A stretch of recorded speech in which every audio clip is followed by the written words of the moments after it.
Baik Pak Kepang, kau baik ke Robert, yang dua Pak.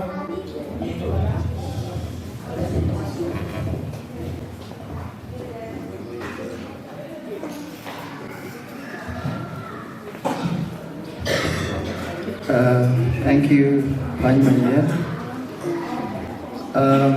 Atiai này thì Penyerun của Chibuga in reference Dr. Peter Ju, the Chief Diocese Malay, into welcome to Perth, Yala, Australia. Khi anh nói là anh Chibuga với coi của nãy giờ anh muốn kia để chọn nhà bây giờ nhiều mà dùng nên của welcome của lui của support các của nó để yêu của lối chẳng nên cái sim lùng của lối chẳng cái anh nói là mình là cái này sao cái chuyện đó Erotel ngày duy ngày bên lai mai của răng mà ngày bên trọ nó cũng là quyền đề tại nhưng mà so cái akato wedding balwel khi này chưa riêng chỉ cái này chỉ cái wel ini bây giờ anh cho lấy nhà của anh cái bên nhà lấy hai tên này so where the Indian balwel kiwe buar ke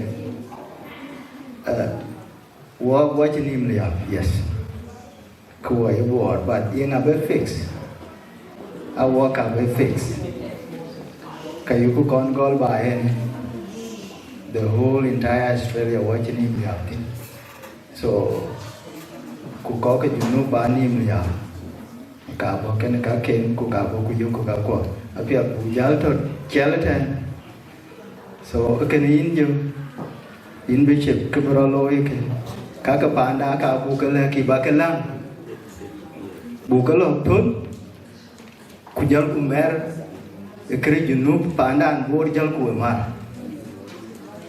cái tiền dia nào vào lưới là ya chan cái ăn lưới là ya bài này war chen an nur chen ben cái chu lối chỉ cái chỉ có cái con nhang lối của ấy có cái gì này chu con luôn của ấy duyên của dân của bây giờ vẫn cầm số liệu đã của ấy gì này bị vợ cái cha thì state thì chế mình chế được có cái con nhang như này where tin dia ni ba lum của bà biết nitok ke where ni chalwel ni long anur kaya the camping but where tin la ban yar be da ban yar to etene ku chi be la tada because anur lu ku welcome chemandu na ku na chi welcome ul chi ma ne village ku le jala la cái jal cái này coi chuyện cái nhụt tin chứ mình chín nhụt pan mà được anh nhá chín tuần giờ là đúng ngủ lịch tin số cái tiền này chỉ là lối các bây giờ thôi á bà cái tiền khiến đi cái này hết cụ piap bây giờ thôi á các bà mà cái mà bán đi chỗ lệ bên của cô ấy có cái đồ bồi dưỡng anh chỉ đó mà nó chả bây giờ one on kankero ấy có cái gì đấy bài này cũng nòng cái đàn rồi cũng cái anh vô đi anh bán cái bài mà ai cái vô bên bị bên so ran cho bên ran kiến bên nòng cái kiện chia giỏi bạn mua thôi đi hết rồi lúc là na cho bên cái bài na chia bên nên cái chuyện cho đi kia kere payam cuma ni kere konyang kucaben kuken koi ko ke jale ken ke jamben chane pe loi cái yên payam ya represented chin ke che adong in ke representation ke so ke tina ni one ni chana nu chen wa ke cho bo ne I don't think bang ke bayam ko ban chiran kan yo kulala nu ra bo that's the free time le bin lo pan chen ye noi tin by your question lo teach kwa nu ra bi answer chiti cha thien cái này là cô cái chu lối của anh có cái gì này cô cái chu lối của anh duyên kết hợp các cái kanita cha lối là nè yes nông tiền community là bên tin cô thì chơi community là bên tin nãy chứ bên cái kanisa cái nông tiền của cái thẻ tục lưu cô bù lối ok có kanita của con chẳng and then now nông cái này community ở bên tin and I'm very sure community has tried. If you try chiran kin jam jale kwa da payama jam, and the good example is in Diocese Bo now we have Agon Group, one of our one. High jewelry in particular. Now, where is the problem? The problem within Yato. No, Katil. Romi the Kam, the Canadian called be boarding.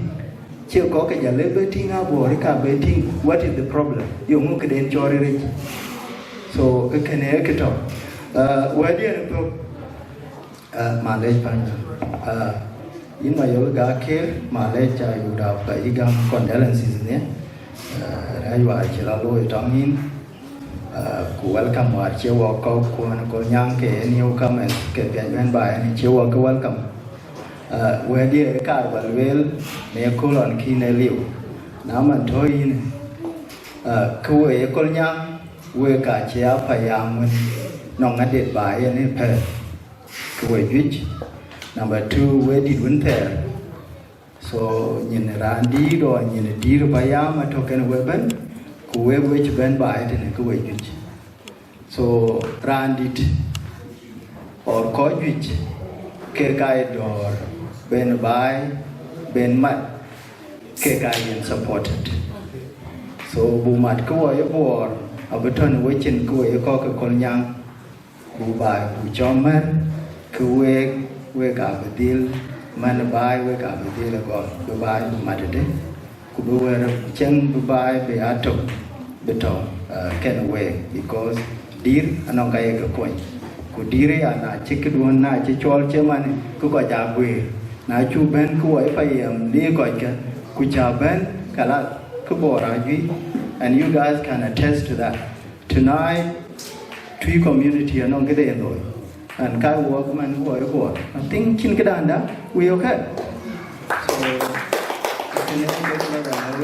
so mà điên cái đó ko gi ka yin bi chip na cha nong ta ku khen wo ja ke wa bi yo wan yi ku ko kien ko ba cái thi cha ba cái thi anong we tung cha me lo ni 2020 malej on low election yi red and blue cha bu le ye na chol ko ma dan bu community ba en kran be ne go ma ji ko la li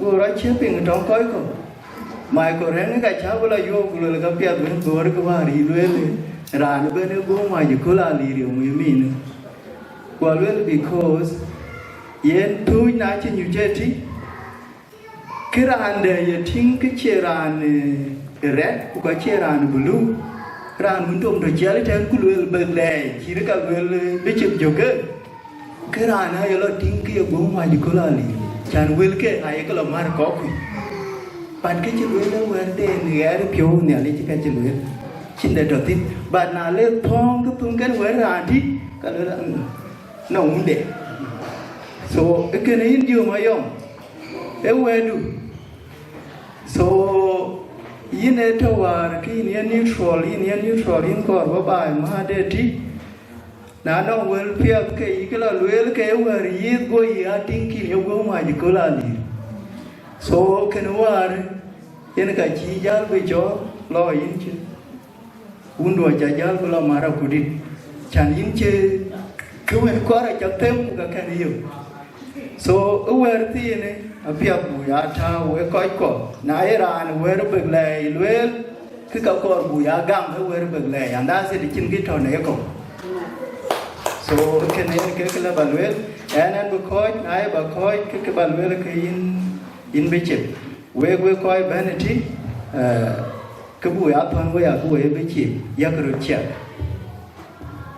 ya ko pa na kem ku we ko ru che ka ter ke ka abi hadata so luai kerucak kuberan be healthy so dirim tindan bu yani ko ay ko ke jale abu yani jale ko abi wo ke dom chin queen chulai e wa ci baña ñaan ci lej tabani ne ku jamra ni ko ting na wel tet ku le ran ke ay tim ko ñet so gëna yiri ya wo ci ben to ke ci ndaman e lo wo o lo ri kan iso ci man mi ci way le e geran bañ ko ke payem ci do kim ko be jor a ci ke acknowledge tan do ke kwa kude ben the Sudanese community akona ci to wo a ci acknowledge ku bani bor community to gonna walk ya you acknowledge kene community yen ke juire ni kinera de na le yen ke juire community kede ke yen ko jui ko water ne ai long ne St Paul wen ke ben chen long St Paul ne chan wo benden ke dara dan St Paul yen ga bara ba chol men Iran community ya ke de blue ku yera ni ga yara akar so ali de mai ben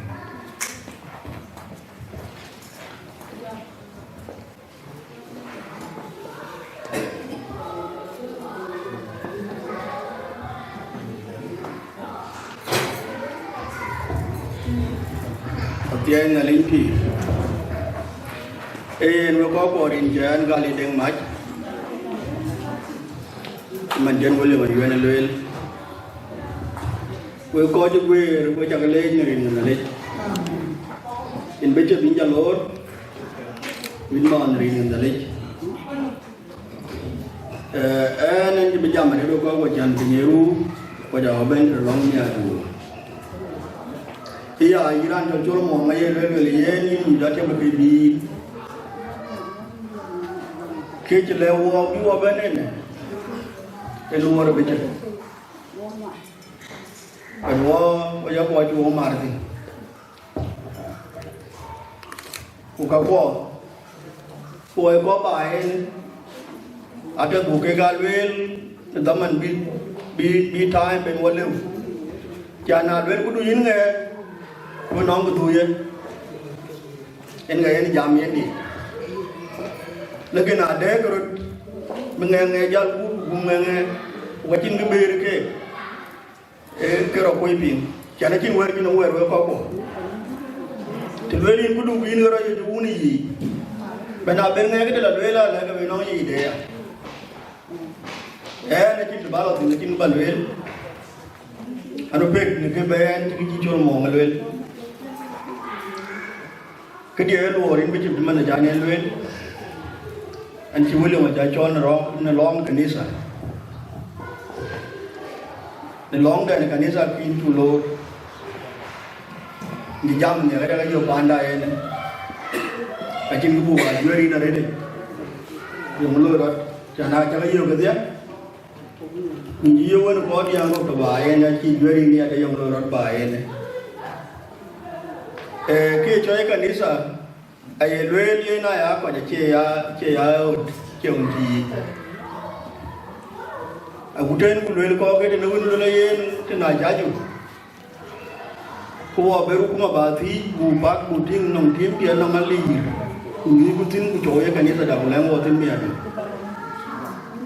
na ju de ju yo ke kanisa kene ya so ko le we ya wo dia alam ya adu kuwa wala ngayon. Ang ngari bocah ni nabiat, uopa je ba ben long me adu en ga wer kanisa kene wer ba mar etun ne banye pale ba jom wuchung makur yene ri arma panat le banye pale war man kole e lo be ke tibelo loy ne nyer pale in be ke bany ba ne banye pale ke ba ne ay le be ga in jam mo in jam lo ay le ya ni nei ko ko ka dai sa ni de kin chu mo kin chu lor pa yu le ni ba ke loy ke ayu wa na le chol ba bo pya ko ga ye le na lo tum nya ne yer na le ke to nda ka ba le be chim la ko ko ga ni de le ni ko ku do di ai mo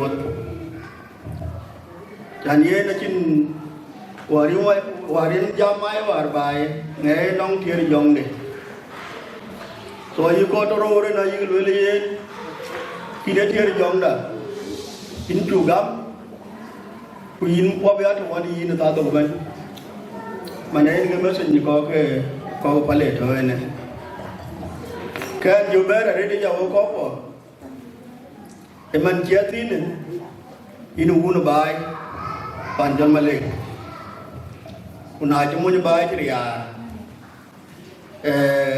ka yi mi da yin mo la na le dunia ke ka chira na yar bule bana ba ki chin ni ten mo ni chin malege na to na ba ju jangal wel ne ma da ge na ma por ba ke lo tin man yi sukul e ka je lo ya ba na ko chin ba yin ni ku ma yen ke na chin el wel a ba ke ga ke lo pan pale to ba ne ayi lwel na da yen na lo tung mia kunong kre kanisa bloy e kai jam na da yen wo ka wona ko malik na ye tim ne bi ko malik yo ye no ne bi ngir e kursi bi gai ne kanisa de ni kai lo wo kai wona we ayi ko to ba ne ke ne bai den ayi lwel orang dari negara ni, ini nong jalip, ini loiyen, nong ko bal loy, kekutian daka, bukan bina lik, abetiai. Kita kan berdoa dari wudu jom ni. Thank you. William juga dah tiap ni. Lekin aku nak je banyak soal Sudanese kerja. Kui nak je dialog kerja. So ku jo lebra yo gana dia tin war yo gana goju ko la na wel betan so yen yo na ko thank you very much Paj. We koi ko we ta ke mo we ko chire ra ku chita mana Bishop, welcome to Western Australia and welcome to Australia as a whole. Ye na kin wa ni badwel ke baton ni bi jep ajana bi jaga na yin ku yene wa da ka wa yin no pin wa ji kurum mikla ajana bra loy ko ko ku yin ke wa pia me ja loel bu ko din concern bi ma jakal bra che loy ko ko ke Atakan will kodok and maybe at in the record. Job ban job. In a job one day you can door can here and a coy in door. Panda Anakwe. One of ye kayo can ditch. We equal pure caro. Binding. But I can't walk a cake away on a quest. Kuwa Mar, Kuana quest. I didn't gang away. K community. Period. Pandamananga Quay. One of Baptist Church, Tapayuel. Now, One Catholic Church, Kujalaka never do any more until at all. Angaway, quite your walk a care, away Angaway. That example in a carbon like in, not known to be a level. I can buy you with a board. Can lay board, bring every other long to the other long to. Look when we were about it. Because you were married, you were. That's it. It are a long Friday, come on board. It are long Saturday, come on board. It are long Sunday in a different church, come on board. Do a job, just walk. I can't imagine. Ye easy as in a bit of a panya. Anurayo is free, the band board, Nana quite long and yen board. Career bang the rear. That's it. Nana to be aware of better level can be your leadership. Kawai ko kanisa ECS, Bapin. Because more actually easier to them affects Kuyawer Machakal easier in Boria Rebecca.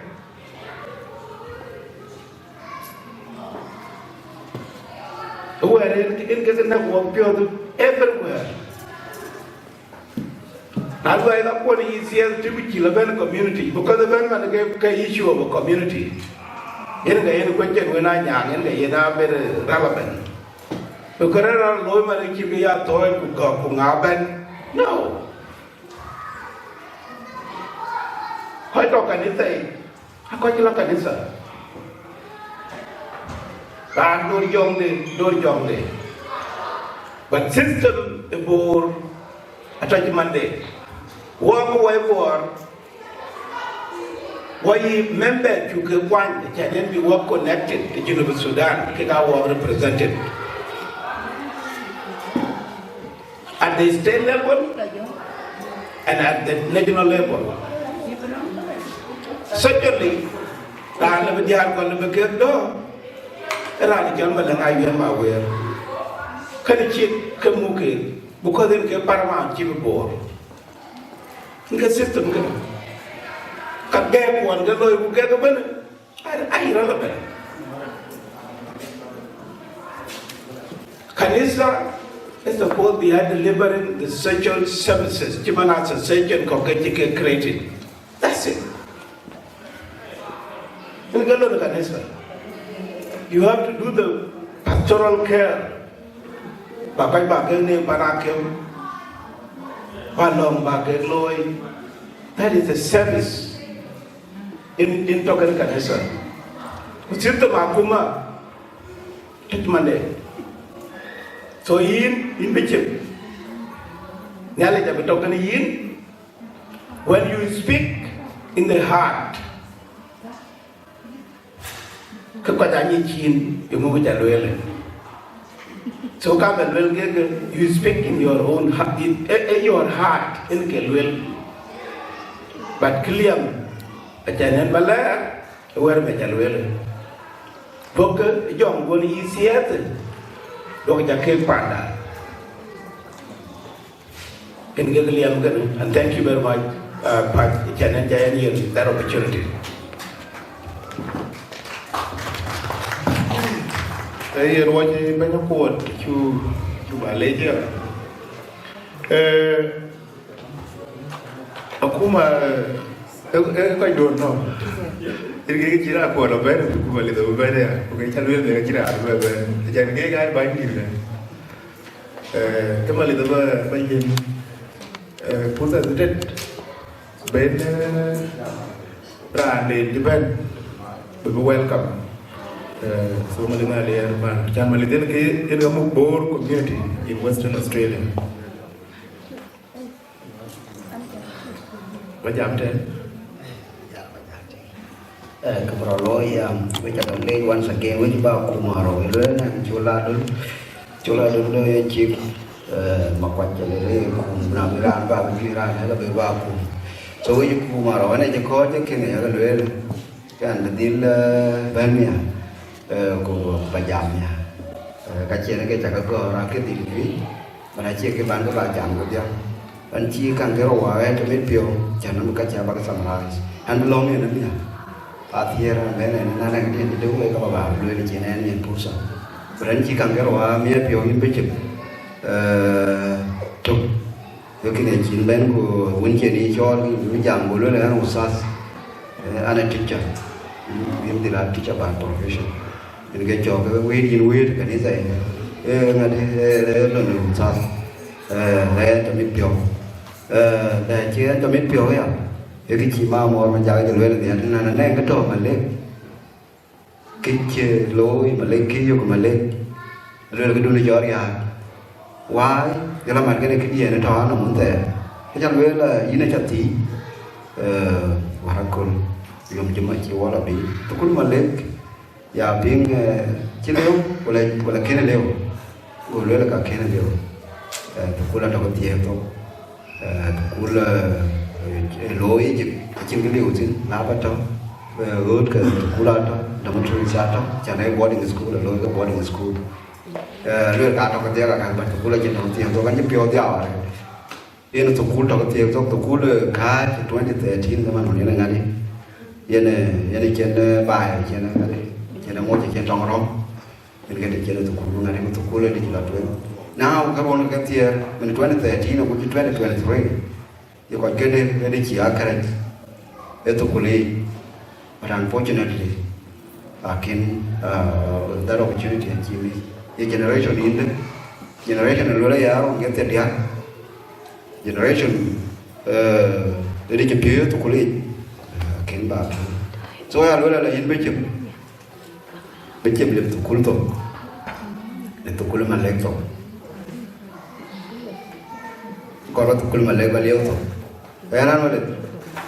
ana pure primary school 2000 2001 to 2002 kakuma na ba ja 2007 kan jibla pure ma di secondary school ana le baruntu kala baka man thio para pure ma le runtu mara dia ra ala ke mama anji kurme barni mukan mana mirkun muke alright thế là lưỡi là rồi yên mới chịu đúng cái ngay cái responsibility đó tụi mình làm cho đẹp cũng lúc pin cái lưỡi đó cái là lưỡi là ngay đây England đó có cái ngay đây ta cho cái có bây giờ cho cái cũng đủ cho cái có cho bài thế này cứ lo này nó lú bây giờ này lưỡi là cái ngay đây bây giờ cho thế chứ bây giờ cái bây giờ con nhang phải không so tụi đừng đuôn, ok, có chi ở đừng đuôn nhỉ, mình du phiêu chứ,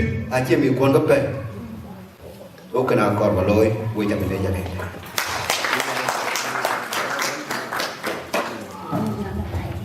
Ấy gì nè,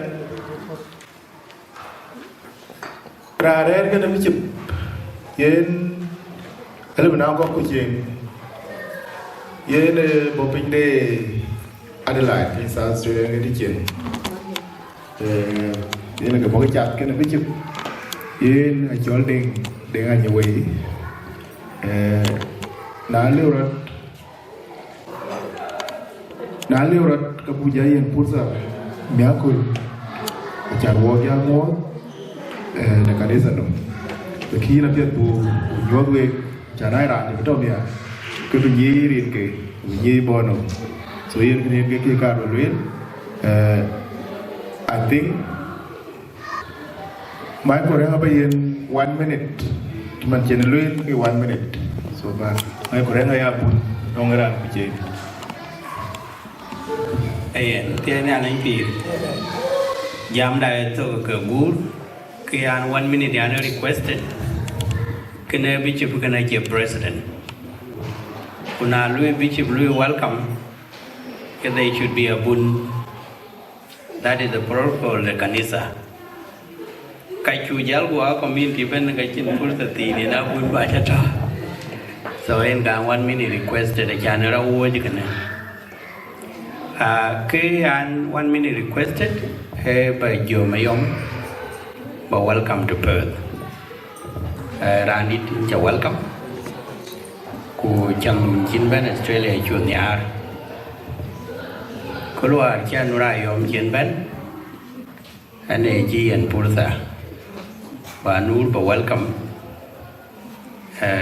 exactly in case the same thing liberal lawyer kur cha welcome to Perth na to na lo we ajue ra beto ku cha welcome ka le vira anda le bla le be dab no anu da ba ka la ko che ni anur kin cha ni ko wa cha na nur welcome ne ke bi anur ku cha la klat ka nur ke dia ji ba dong kana a ba lo rip kana man cha ni ba welcome ai le le anh chỉ lo quang này mà nó với ba dân như này nó làm luôn bên anh chỉ là luôn của anh chỉ là nào cũng đi chơi lưỡi lên cái này anh là mình bố và làm mình pure đấy by a part the solution bữa buồn bị được chiến nặng cú loa đấy chơi lưỡi lúc lưỡi là anh chấp nhận bù lôi cái gọt quả tối chỉ nào bên là lo apa gue jual dari so yeah a minute kena le barian tin chan barawa ya cha na lu nur welcome keluar uca banju cha lu welcome kalau le betap je ko wari lu le kene we ko ke lu ya juer kin ko bale we le kina nong bichum berben mia kuta we yen kai chan anong bichum berben mia kuta timon kanong abun de to yen ge chan rani bichup kwat ya bun jal ko dir community jal ke ban in ke protocol kanisa so welcome rani in ke baba luel ke di chu luel ko ko to de na pe mu cha ka loi bai ti e wo bu ba pe ni de na ko en wo mi pi wo ko to ro ke yu ko bi chang dor bai in cái đi đầu ở phía đấy, số là mấy tên đó khi nó chùi lại khi nó phớt, ban đầu coi cho bài, là nông từ bên nó đò lối, cái nó bị đuối bị, cú đến cú chia nụ chỉ chẳng mặt cái nào cú đi, cái bò cú cái pe, bị điên mặt, in cái mấy sự cú đi, cú có qua virus trên à, áo cú ngon cú đi, em bị chìm đạn, in Huna ler achin kul da tang gib ache kriyo la ben war na le lue kul ke kul de so yin ti go ba to er ja ba pal pe so yeah to dia kol nyanga be ngadi man chol ma do in be gib do ba be baka Padahal sebesar lagi.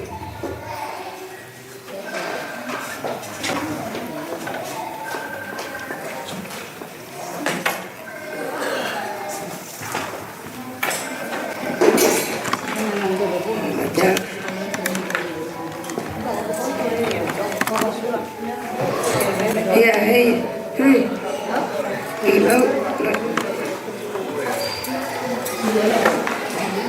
Apa pelaya je?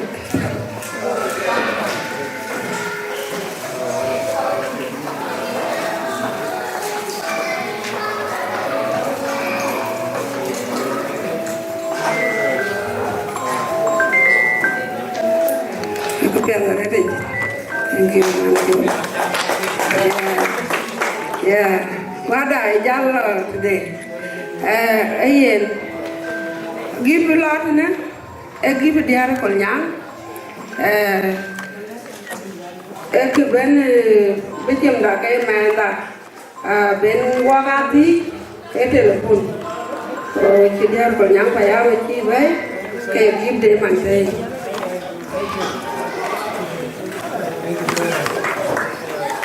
Thank you.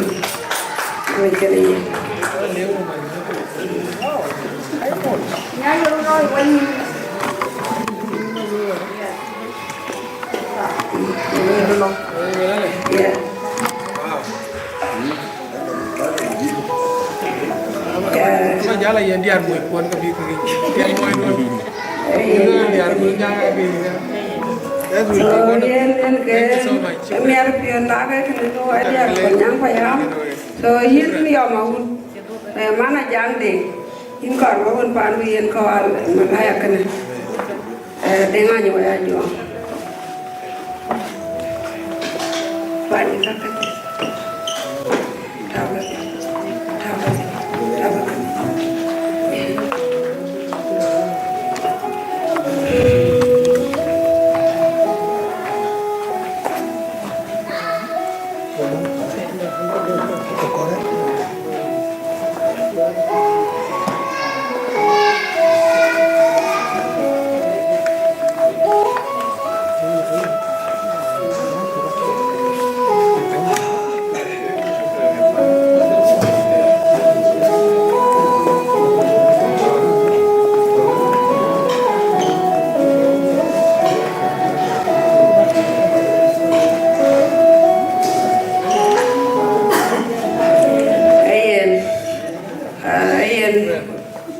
thank you.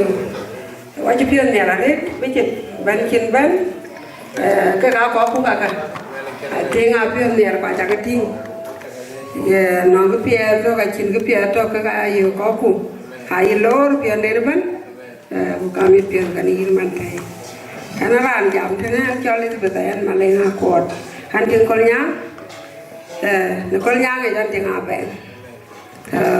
Ini welcome ini waden mother church malek kerpan urban ker junub Sudan di mana ciran ni jumur judam cinerin lehun wa jam lagi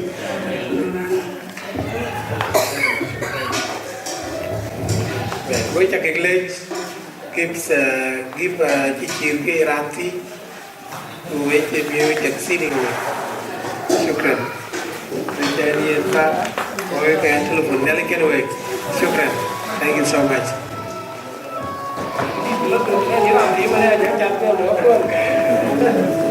Yan, lucu wajal tiadun. Atiai nyalin pir. Nairan pujan, dan kaya rasya la kurpiya lemaj, ani ya syukur soya agam ya dulan dia. Ekana ya git dia. Wana family dia, wana meet dia. Acan wodan cipen. Malek dia ni kaya pan. Piu cana wana nyalik. Kuyora namzim. Kutia atin on tiaga atin. Pana cu wodan aja bene pun. Ke gipian. Ketotin anyi ni ada cacana ya ni ada dua kena. Nè có con bác gam nhá đi, cứ đun chả nhì chi nữa. Bà cái này gip đi à, đó nằm qua đó.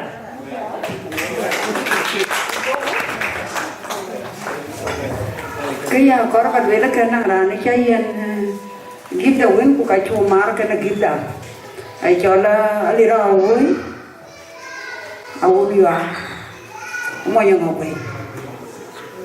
Ở cái bên, cho nên ở đây chỉ là cái lối. Go with the go to heaven, kulel luate Egypt Indian. Pa chan binyi, na chu cha mara ka koi dia, kai. Mana tia ka kul, yana ka kenen ben.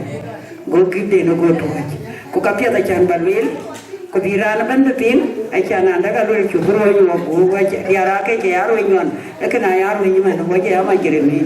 Pa kana ka yana lul chan betin, pa motina red. Adirau. Saya dah lepas. Ia orang kalender, ia jual liturgy. Kau ni jual liturgy, ia readings. Kaya ke kuin daily reading ada sih. Ia culoi because already. There is a provision in the canon law common to the Anglican churches that when there is understanding, there is a conflict and resolve issues, then at least 2 or 4 churches who are still in the membership of the Anglican Communion can be called extra provincial church. That matter I communicated to Canterbury, so they are aware. They were worried. If ECS is off, then we are not going anywhere, and ECS will have 2 provinces.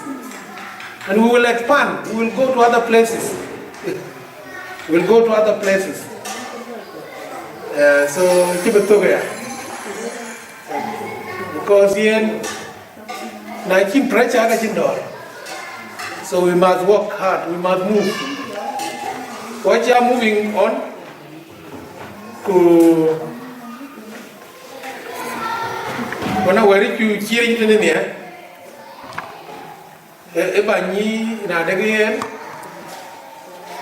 a Kilwell, a talk of pure the good and the cock of a gap. And then to Alcatine. A common ranch all panchul cool. Can a Yenkeliti damage can wake Magoki green? So the Ran Kepos and it's all Mayom Abram. Dila Abram Mayom. So, Panchola Jam, thank you for your liturgy and have served journey from ECS system to ECS in board. Because your system. Let me talk like a political scientist. Here, the power belongs to the people. You get the political science defined in politics. The power belongs to who? To the people.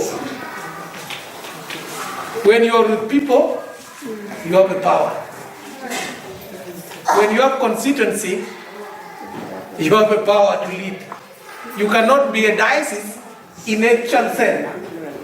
In actual sense, we have diocese of Congo, we have diocese of Wernyon, we have diocese of Wangule. But in a real sense, they are dioceses by name. Because there is no diocese without people. People are limited.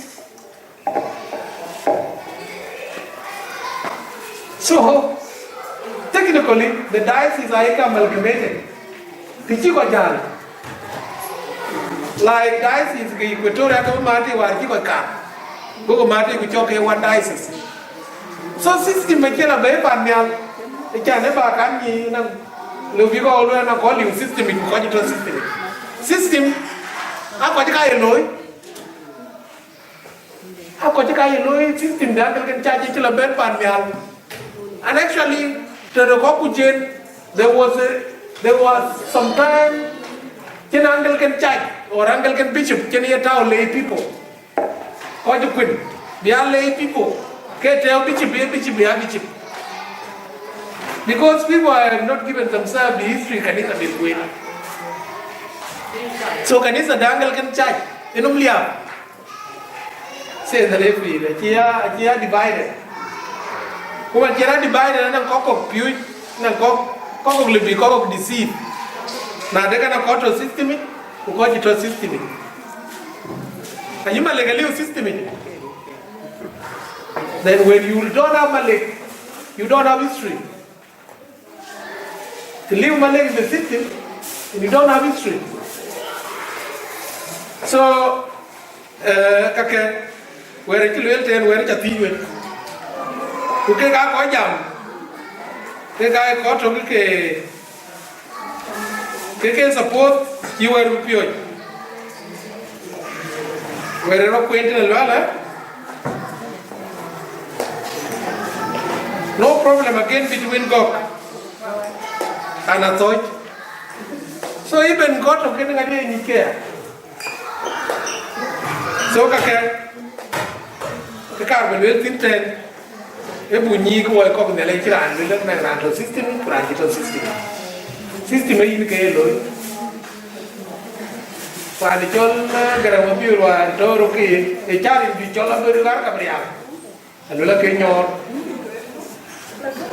lo la ke rebel Junub Sudan ro bi en bi ga Junub Sudan kita da fi so yen wer bu lo tin bi wala bi e wer to bu na Mataya tie Mataya di go chi ni chuk tie ko dia ku chuk tie ku di jam wer chi tu kera so chi le we er de pinum we er pinum BBS ka ko ni ko loy se na le fi ka ko ni ko loy kai wo ka er de pinum cho we de la char ko nyin na cho ten kin cho e du la char ra chi chak la char ko ki pinum nim ka la char ko pyo ki ra ni se na le fi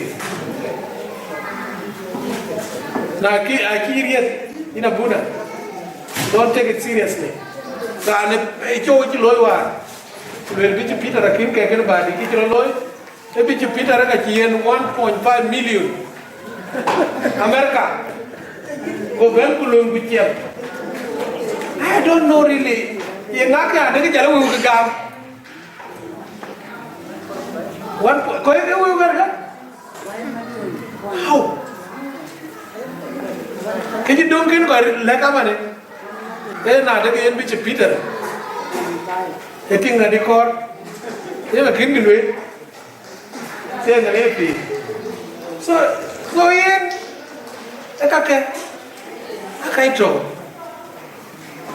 so dugulum ke ki de ke ni riya te ki kiri ke ba la hadi ar man so yen e ane ji gayun alol ke bir mane bentene ege kini tewa la talam kola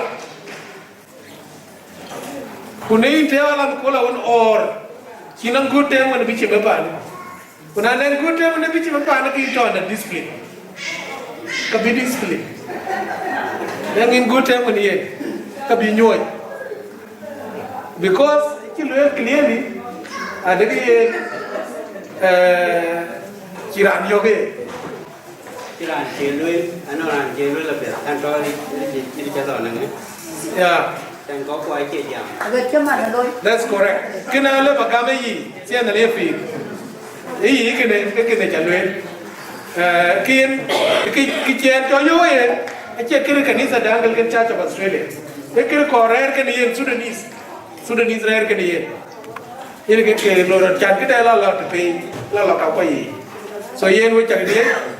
Wa ber jor bulam kubu ko jala bi lo kubu par bulo an kon ke loy awade tanya rin ko bu yari yo chochen di chobo e pio cholo e pino chi pinya e wo mi le ko lo ya cha e wo ko le kare ko chimeno ka ga lo ko lu wo chai se e wo lo de kai Chenge kudu, riere kudu, ome kudu ase. Inchule ye kuide, chua kuide kumendiwa mami abenyi lobiwa na naan kwa ngetech. Kwa kero tini gete kido mwani mtuini mwokun, mwanda benyi chowe tiang hii, chowe ka kuloi. Kaipio miskwa njibente nige kila teloi, kukabula teloi, niya kukabula teloi, kantaye, kawan benyi. Wakan kiki mwenye aduru, kachabu na kiki matawa na wako. Nge choka udu chol riyak, mandijal, chol raun, mandijal, kata miskwa ale.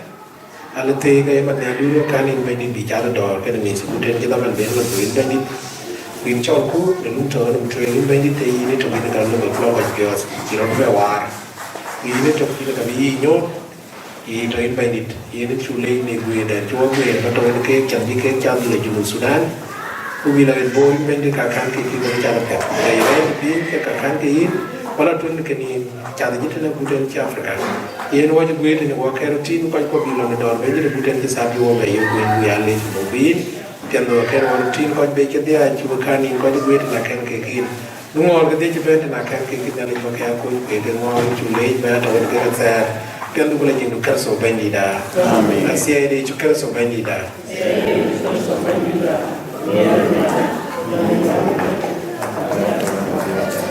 amen 10 o'clock. ya kursi ka dong ya jangan ya do